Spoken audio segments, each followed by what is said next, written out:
What is hormone optimization therapy? Well, we're going to go all through the details today in this video where we interview Dr. Doug. And by the end of this video, you're going to gain clarity for your personal situation and you'll have action items so that you can have a safe, secure, happy, and healthy retirement. To learn more about securing your retirement and all the different elements you need to know, subscribe to our channel and hit the bell to be notified when we post a video every Monday. We have helped hundreds of our clients gain clarity and get on the path to a comfortable and happy retirement. Now it's your turn. Let's dive in. Welcome, everyone, to Secure Your Retirement podcast. We now are so excited to have back a guest that we had previously on episode 166, Dr. Doug, who is a health optimization physician. And we talked at that, and episode 166 was all about how to deal with osteoporosis, how to prevent it, and how to reverse it potentially. And so we thought, man, it was such a great episode. We asked Dr. Doug, would he come back and talk to us again? So thank you so much for coming back and having another discussion with us today. Thanks for having me back. It's great to see you guys again. Great. So there's a lot of different things that you deal with and in your practice and how you help individuals. And one of the things that we had in a discussion with you last time was we said, what are some of the things that we could discuss? And we were looking at different topics. And one of the things that kind of came up, and you were describing it to us as like one of those topics that everybody wants to know about, but nobody really wants to ask about. And that's really this idea of hormone optimization and how do we deal with these different things that happen as we get older, and maybe some of it is things that we don't really want to talk about, but the reality is it's happening. So how do we deal with it? So could you kind of, when we use the word hormone optimization therapy, could you kind of say, well, what is that and how does it apply maybe to men? How does it apply to women? And then we can kind of walk that through. Yeah, thanks for that lead in. That's actually really well said. And this is something that I find that people really want to know about. They're afraid to talk to, whether it be primary care, OBGYN. It's often not brought up because it just is something that is so controversial. And that's really become that way over the last couple of decades, which is unfortunate because it is something that everybody will deal with. All men predictably will have a decline in their main sex hormone, which is testosterone. And women have a precipitous decline in all three sex hormones: estrogen, progesterone, and testosterone. So it is something that we will all deal with as we age, if we are fortunate enough to live long enough for that to happen. So then the question is, what do you do about it? And that's a discussion that everybody should have, but you should have that discussion knowing what the risks and the benefits are with the current literature. And that's really where things fall through the cracks, is because a lot of physicians are not up to date on the on the current literature, but have been trained in the traditional literature, which when we were most of us that are physicians now, was around the time when there was a big pullback on hormone replacement therapy. So a lot of us that are in practice are still thinking with that old dogma of the literature that said that it's very dangerous and the benefit doesn't outweigh the risk. But that's been, that thought has been changed in the realm of people that are actually doing it on a regular basis. So what are I guess some of the signs, or someone that doesn't really know what hormone optimization is, or someone who just feels like, hey, maybe this is just part of the deal. As we get older, we get a little bit more tired and things start to change. What are some of the signs that would trigger someone to say, oh, maybe I should talk to my physician about this, and see if everything is kind of working the way it should be, or should I, start looking at optimizing some of these different genetics? Yeah, I think it's we look at a lot of these signs of aging as normal, and I think it's a little bit different for women than for men, because for men, the loss of testosterone is usually pretty gradual. And so it's kind of slowly over time, you lose the benefit of the hormone. And I'll talk about what that does. But for women, it's precipitous as they go through menopause. Usually it's, their hormones fall off of a cliff. And so that's why they get symptoms of menopause. And there's a discussion of hormone replacement for those symptoms, but there are also a lot of other potential benefits too. And so the symptoms that men would feel, and this can even happen long before, the same age time as menopause, in women. In men, this can happen in their 40s and 30s, and I've even seen it in men in their 20s. And we're seeing this average decline of testosterone in men. And the problem with that is that like I said earlier, testosterone will slowly go down as we age. We can talk about whether or not that's normal, but when the starting point gets lower and lower, then you're gonna see symptoms earlier. And so those symptoms basically are fatigue, brain fog, kind of loss of vitality. That's what I hear a lot of patients describe it as. They just don't have that drive, their resilience to get through the end of the day. They just don't have the steam that they used to have. Those are the things that I'm mostly treating. And you'll hear some men talk about some things like, loss of libido and loss of sexual function. And that is a component of testosterone, but that's generally not what I'm treating it for. So you talk about this idea of it could be happening younger. So I guess then, depending upon who's listening to this right now and maybe whatever age they are, I'm assuming that there are things that well, let me ask it this way. Are there things that you would do? Let's say I was listening to this and I'm in my 40s versus if I'm listening in my 60s, or whatever. Is there a different approach depending upon when I'm kind of thinking about this or talking to someone about this? Yeah, there really is. Because there are really three main ways that I treat this, and I'll just focus on men for now. So for men, if you were to go to your doctor and say, I'm tired, and you kind of list that, you put out that whole list that I just said, the likelihood of them testing your testosterone, if they're a traditional physician, is actually pretty low, because they're probably not going to be comfortable treating it, and they're definitely not going to be comfortable treating it the younger that you are. Also, if you do get checked in the traditional setting, they're going to likely say that your testosterone is quote unquote normal. And the reality is that the reference range for labs, if you think about what that means, is that it is the two standard deviations from the average. And I just said that the average has been slowly declining, and these reference ranges change over time. So now the reference range includes really low testosterone, which is quote unquote normal, but terrible. And so you could go potentially to a physician, you could say you have these things, and even if they test you, you could still be told, hey, it's normal, don't worry about it. So when I see these patients, we say, well, you likely have symptoms of low testosterone, but we still start with things like lifestyle first, because testosterone levels are exquisitely sensitive to deficits in sleep, to stress, to poor diet, to not exercising. So you change around all those lifestyle things, and you may see what is really bad testosterone become really good testosterone. So we really start there. But once you start actually intervening, there's the kind of supplement pathway, which I consider part of the lifestyle pathway because it helps, but it's not huge.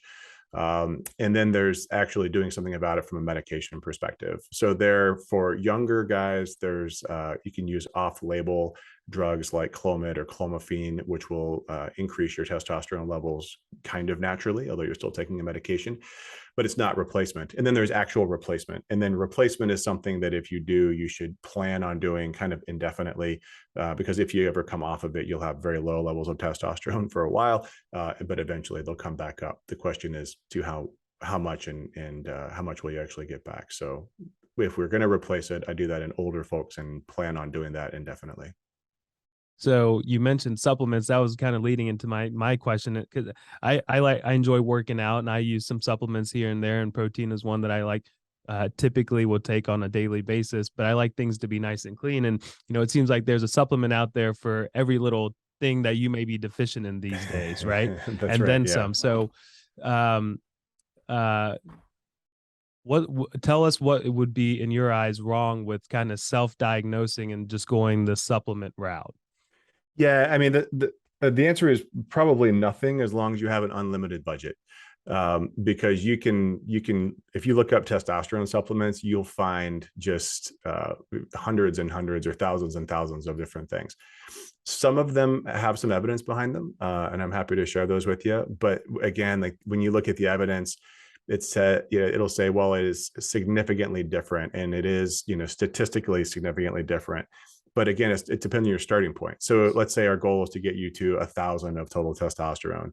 And let's say you're at 850 and you want to bump it up a little bit. If you get 10% improvement from 850, yeah, that's great.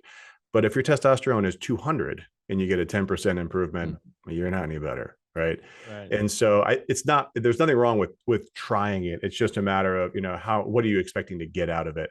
But again, if you do that with lifestyle changes, then yeah, you could really see some benefit. So you talked about that a little bit, and we can come back and forth, but I just kind of want to now just hop over here for a second and talk about what you mentioned with the women. So and I, from what I understand, the idea of going through menopause can be at a few different age points for women. It's not everybody's at this age and this is when it happens. So when should a woman really start thinking about this idea of hormones for themselves? I mean, is it something you get ready for prior to menopause, or You can, is it? yeah. Yeah. And so this is a tough one. So women it's more complex because you're dealing with more hormones. And women, when they're premenopausal, they're cycling, the hormone, progesterone and estrogen are up and down. Testosterone is a little bit more consistent.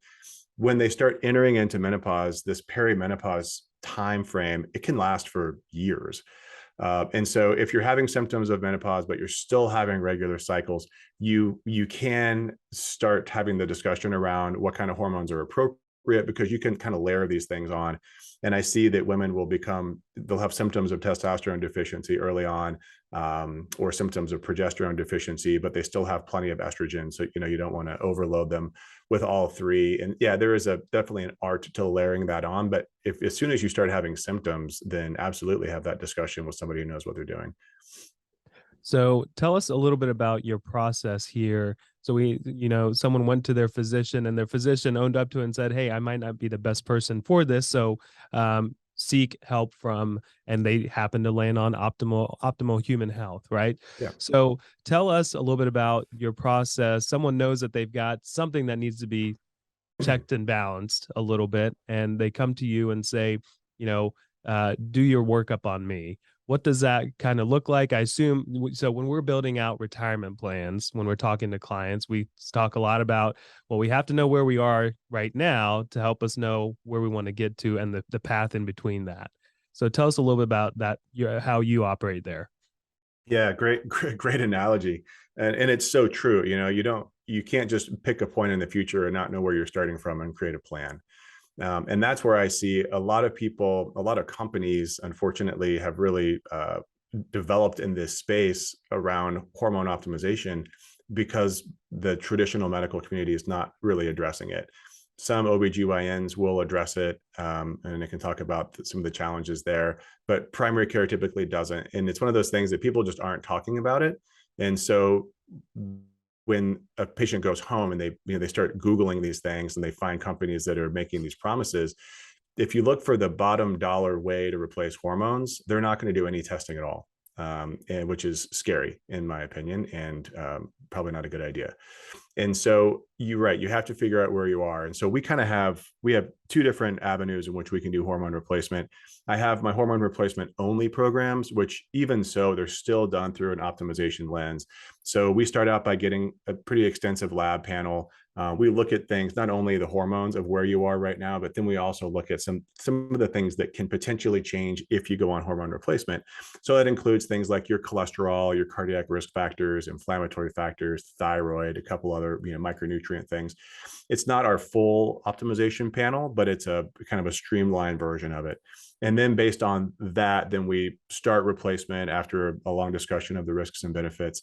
Assuming that they want to move forward, then we start replacement, and then we continue to test and we figure out, okay, now that you're on it, especially for women, how are you detoxing those hormones?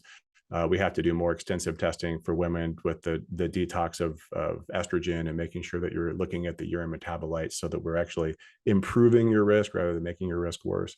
For men, it's a blood test, which is a little bit more simple. But again, we're retesting to make sure that now that we have these hormones on board, that they're not doing things that we don't want them to do.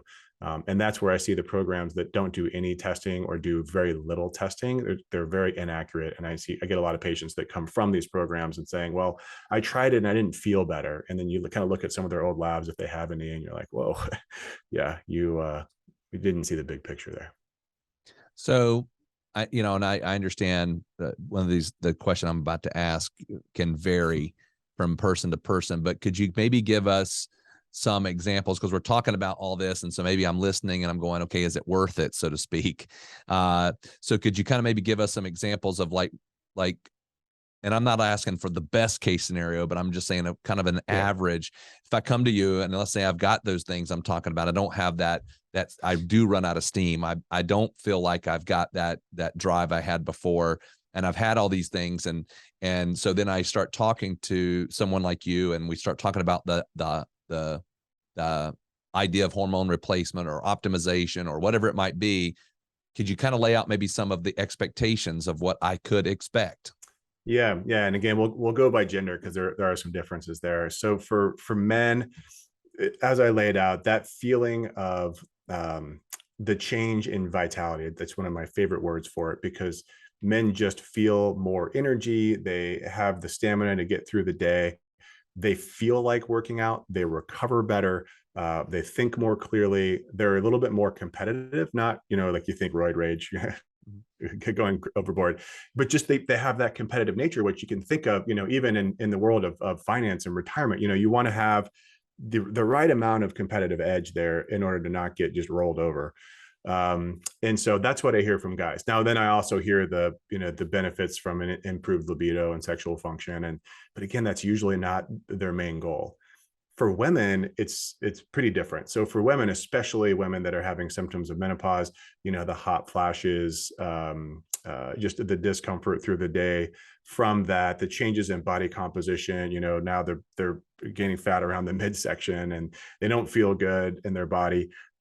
They're very uncomfortable. Some women going through this are very uncomfortable. And if you give them their estrogen back, then those symptoms of menopause completely go away. Now, the progesterone and the testosterone is not quite as obvious, but progesterone is wonderful if taken the right way for sleep. And so a lot of women, as they enter into menopause, will have a really hard time sleeping. Giving them an adequate amount of progesterone to help balance the estrogen really helps them with their sleep. It is the best sleep medication on the market. And then the testosterone is really good for maintaining your lean muscle mass. It's great for your skin quality, your texture. And they get some of that same, energy, vitality, but probably not quite as much as men because the levels are about, 20th, I'd say 5% of what it is in a man. But everybody gets that kind of bump in libido and just desire for the day.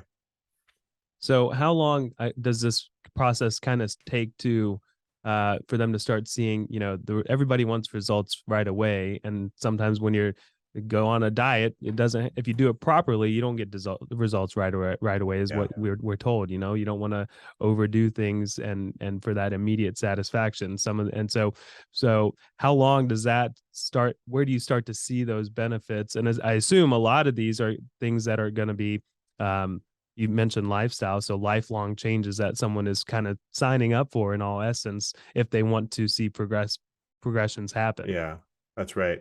Yeah. So to answer the first part of that, it's actually really pretty quick. So in men, I see changes in a week to 2 weeks. I get them that first follow-up that we have with them is usually a really fun visit, because they're happy. Things are feeling better. They have energy. They're like, dude, this is awesome. Like, thank you so much. They're usually so happy. Women are just happy if they have symptoms of menopause, they're happy to not have those anymore. Some of the other changes like skin changes and body composition, like obviously that takes time. But adding estrogen back, that's really powerful. Something I did want to mention too is I tend to not do hormone replacement alone. I look at hormone replacement as kind of a layer in the whole optimization package. And so if somebody comes to me and they are, metabolically a mess, they're eating terribly, and let's say they have really bad habits like smoking and drinking excessively, I sometimes won't even treat those patients because you really have to consider this.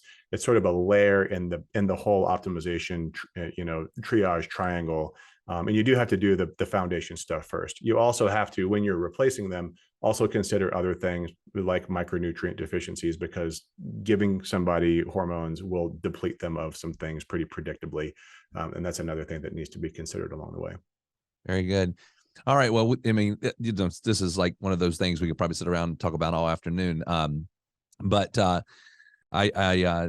could you just walk us through, let's say somebody's listening to this and they kind of know that this is a topic that they'd like to have a discussion and let's say with you, how would they do that? What's the best way to enter into this conversation with you, Dr. Doug? Yeah, I think just go to our website at optimalhumanhealth.com, and you can see there's under programs, we can kind of talk about the programs of hormone replacement. But ultimately, right now, the lead pathway is just send us a message. A couple of different ways to do it on the website, but send us a message and our team will get you scheduled with me to have a review of what you're interested in. And then we'll either talk about doing the hormone optimization pathway alone or doing an optimization program, which always includes a conversation of hormones, but it's a little more. Actually, it's a lot more comprehensive, just depending on what your needs are and what you're looking for. Great.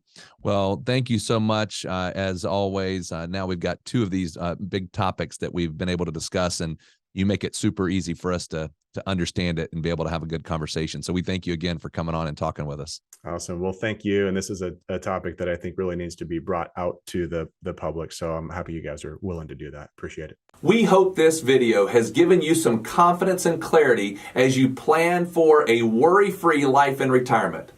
But what else do you need? We have created a complimentary video course called 3 Keys to Secure Your Retirement. This video walks you through step by step what you need to do to get ready for retirement. You can also check out our podcast called Secure Your Retirement. You can subscribe below. For more retirement tips, watch this video. Create your retirement income plan. Also, click here to subscribe to our podcast, Secure Your Retirement. If you like this video, hit the like button and be sure to subscribe and share it with your friends.